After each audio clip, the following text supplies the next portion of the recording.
In 1964, the novelist-philosopher Ayn Rand was giving us a warning. The nature of this warning? She argued that there was a practice being employed, a really corrosive practice that had been around since every generation, in every culture, in every society, going back a long time. But she was arguing that it was becoming a lot more prominent in the year 1964, and it was especially prominent in politics. And it was effectively an approach being used by people to exert psychological pressure on people who had essentially experiencing self doubt. Now, what was this? It was a fallacy that she would later term the argument from intimidation. But what is this? Let's do a deep dive to find out. Before we go into too much detail about the argument from intimidation, it's worth looking at another fallacy that Rand argues is very, very similar to. And this fallacy is the argument ad hominem, which you can effectively think of in a sort of non-formal way as a strategy used by people to effectively bypass addressing the substance of someone's argument by instead basically referring to their moral character, which is typically unsavory, hence why they're doing it. So let's say you had a work colleague who disagreed with you about something in a meeting, saying that they thought your strategy was out of line, rather than actually addressing the particular concerns they would have about whatever ideas you have or were laying bare in this meeting, you would then refer to something that person did, which you and many others would deem to be immoral, essentially bypassing what they actually have to say, the substance of their argument, and in effect lets you get away with just dismissing it. But that's the argument ad hominem, which is, again, one of the classic fallacies that you'll learn about if you ever take an intro to logic, philosophy, whatnot. But this fallacy is slightly different, because what the argument ad hominem does is that it effectively says your argument is wrong or not even worth considering because of the moral character or lack thereof of the person making the argument. Where the argument from intimidation differs is that it effectively says, due to the argument that someone is making, they are therefore morally tainted, character wise. Now, it is worth pointing this out. You could argue that someone is of morally questionable character because of various arguments they make. For example, I think anyone who is seriously entertaining the denial of the Holocaust, I think you really do need to put a fairly big question mark on that person's character. And there are going to be cases like that where people will make such horrific arguments that really do slap reality in the face. But there are plenty of other occasions when someone's making an argument in favor of a particular position that it's not immediately obvious whether the argument they're making is right or wrong. And in the event of you encountering those sorts of arguments, you really need to actually delve into the weeds. You really need to actually understand what it is they're trying to advocate, why they're trying to advocate for it, how a bunch of premises lead to need to lead to a sub conclusion. My bad, which in turn leads to another conclusion further up. And there's a real skill, there's a real science to it. And what the argument from intimidation does, in effect, is it allows the opponent of the person making the argument to basically dismiss what this person is advocating for without actually making the effort to understand, to actually provide a rebuttal or a refutation, depending on what the nature of the argument is. And this is something that Rand was saying was becoming increasingly prominent in the 60s. But as someone from the UK who had an especially big interest in politics during the 20 teens, I noticed this was an especially prominent way of arguing with people, so to speak, rather than actually addressing many of the concerns that people had. Now, I'm not going to get into details of what those arguments were and why was they were advocating for it, but I myself remember being at the receiving end of a lot of this, just being completely dismissed, never actually being listened to when it came to the kind of positions I held at the time, as well as the positions that many other people held. I should say I'm not saying that I was a saint in all this. I'm not saying as if I was um, being criticised while I was trying to always understand other people's arguments, while other people constantly criticizing me. It went both ways. I think you find this is the case a lot of the time. I don't think it's just a left or right issue. I think it's the case across all strands of politics. But we're getting a little bit sidetracked here. How does this argument, or a more accurate way to describe it, fallacy, rear its ugly head in everyday conversations? Maybe not everyday conversations, but how does it rear its ugly head in you know many scenarios? And Rand argues there are two ways in which this appears. The first way is what I'm going to sort of briefly describe as the heavy verbiage tactic, which you can effectively think of as a scenario in which you have, say, a let's use for example a public intellectual who will waffle on and on and on about the virtues of some unintelligible artwork that to the average person will look at it and think, what the hell does this mean? Um, if you know me personally, you will know full well that I am not a David Lynch fan, whose films I think are notoriously unintelligible.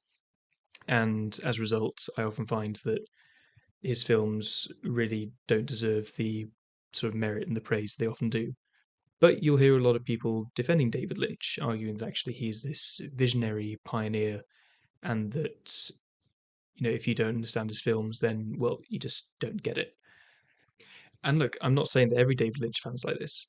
I know for a fact, I know plenty of people myself who actually are David Lynch fans who I think just argue, no, he is a good filmmaker. Yes, maybe you can't understand his films, but someone can be a good filmmaker even if you don't understand their films. But I think what you will find, I think you'll definitely find this amongst a lot of people in what I can describe as like cinephile communities, is that you'll very often find they will resort to this very sort of patronizing tactic where they'll say things like, well, only people who are really uncultured, unsophisticated cannot appreciate that David Lynch is, in fact, a pioneering filmmaker. And again, this isn't just the case with David Lynch films or just films in general, but you do find that there is this really sort of malevolent tactic that a lot of people use to shut down disagreement by effectively arguing that only people who belong to this particularly undesirable group of people will hold such views.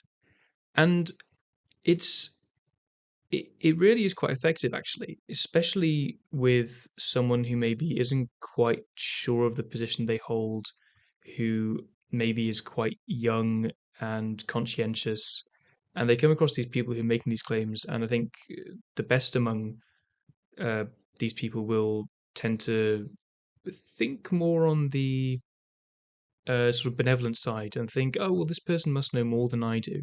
Maybe they've got something of value to offer here. But I think what you often find is that this isn't actually always the case.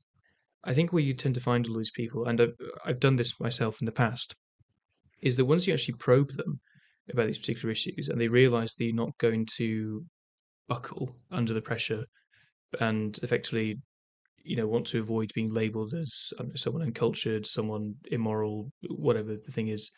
I think what you often find is that the people who often employ this fallacy, they really don't actually have much position of their own to stand on.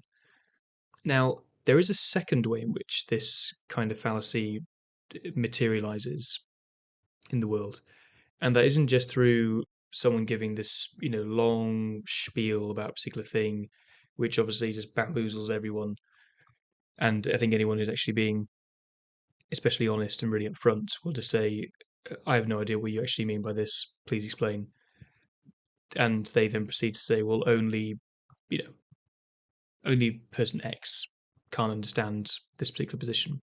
But there is another way in which this fallacy materializes, and that way is, in essence, a way in which someone can express disapproval for a particular position. And they really do hammer home this point that they disapprove of this position. It's not as if they make this sort of cogent, reasoned argument that they think is actually very, very obvious to someone, and just cannot believe that someone doesn't understand it. Like saying to someone, "Well, 2 plus 2 equals 4." Surely you understand this particular point, and then the person they're arguing with refuses to believe it. It's not like that. It's more like someone will say, hold a position, and they will simply signal their disapproval of that position. So, for example, let's say you're arguing with a very religious preacher, and you're making the claim that actually belief in God is not a requirement to believe in immorality, or to hold immorality, I should say. And rather than actually going through your argument and what your position is and why you hold that particular view, and them doing the same with their own particular viewpoint, what they will instead opt to do is say, "You don't really believe that you can have morality without God, do you?" And again, just this sort of belligerent incredulity that they exhibit to you when you're holding these views. And again, they'll try again, wave after wave. But if you hold your ground and actually, continue to repeat in a very sort of unfazed way, like, no, this is genuinely what I think. Why is it that you find this so surprising? And you really do press these people. Like I said, I think you'll often find that they their whole position it's just a bunch of hot air. And I think this is a very good way in which you can actually differentiate between people who really do hold this viewpoint genuinely and, genuinely can't believe that someone holds these positions, uh, which to them is obvious. And then you've also got people who really have no, if you like, intellectual leg to stand on. And they're hoping to, in effect, um, psychologically bully you into renouncing your, you know, position, whether it's because it's morally contemptible, whether it's according to them, or if it is not really seen as like an in vogue position on, say, intellectual issues, like the one I mentioned earlier with David Lynch.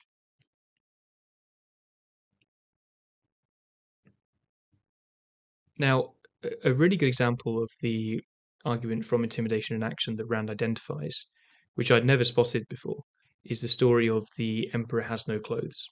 So, to those of you who, like me, weren't that familiar with this story until you came across this essay, or in your case, this video, in short summary, the story begins with these two traders, but really they're just a pair of charlatans, and they're approaching an emperor, and they tell the emperor, would you like to buy these robes we have for sale? Now, there's only one catch: the emperor can't see these robes, but the charlatan traders argue that the only people who can't see these robes are those whose heart is wicked, or rather, those whose heart isn't pure.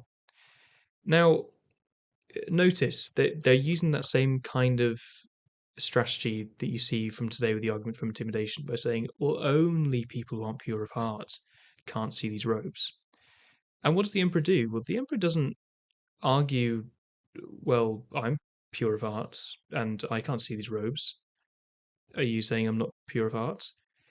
They know full well that the emperor is very insecure. He suffers from a lot of self doubt. And he wants to save himself from the embarrassment of having to admit that he can't see these robes. And because he places way too high a premium on the opinions of other people, including these charlatan traders, he then proceeds to, in effect, play into the act and say that, oh, yes, I can see these robes. I'd love to buy them. Now, of course, he's not the only one who's been told this. Many of his own subjects have been told that only those who are not pure of heart can't see these clothes. And so, of course, when he's parading down the streets, in actual fact, completely naked, they themselves want to save themselves from the embarrassment of being called out and being vilified for not being pure of heart. And of course, the irony at the end is that the one person who ends up calling out the emperor and saying the emperor is naked, or rather, the emperor has no clothes, is the child. And, a child that young, I think it's fair to say that of all the people, they're going to be the purest of heart. And what you see in this story is really interesting because what you're effectively seeing here is a really crude example of groupthink playing out. And I do wonder if Rand would argue that this fallacy, the argument from intimidation, is actually a big reason why you end up getting a lot of groupthink occurring on a bunch of different issues. I don't know for sure if she actually does advocate, well, if she did advocate for this when she was alive. I don't know if she ever did comment on it, but I think it'd be very interesting to see what the connection is between, say, many examples of groupthink and the argument from intimidation being used, if there is actually that association, that causality, so to speak. But Rand actually argues that a really good demonstration of this, in action, this kind of thought process or lack thereof, is really the phenomena of modern art and the kind of commentary that you get on that whole kind of movement. She argues that a lot of it is really because a lot of people don't want to feel left out of the conversation. They don't want to be they don't want to be labeled as, say, Philistines, uncultured, unintelligent, because they don't understand the meaning of, say, Jackson Pollock uh, splattering of paint all over the canvas. I mean, I'm saying all this, I don't even know what the most recent trendy, in vogue, whatever you want to call it, interpretation is of those pieces of work. I mean, if you can even call them pieces of work, or rather trash, as I prefer to call them. So, in short, that's the argument from intimidation.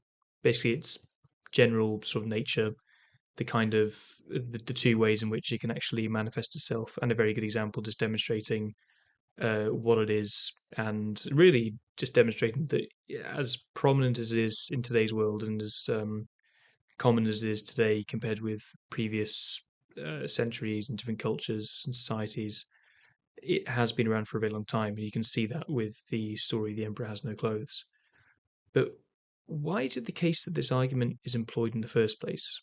What's the nature of the people who succumb to this argument and the people who actually end up practicing the fallacy themselves? Well, luckily for you, that's something I'll be covering in the next video. If you liked this, if you thought you learned something, then please don't hesitate to give it a like. And if you want to hear more about this, then please subscribe to the channel. More videos will be coming on this topic, as well as many others in future videos. Bye for now.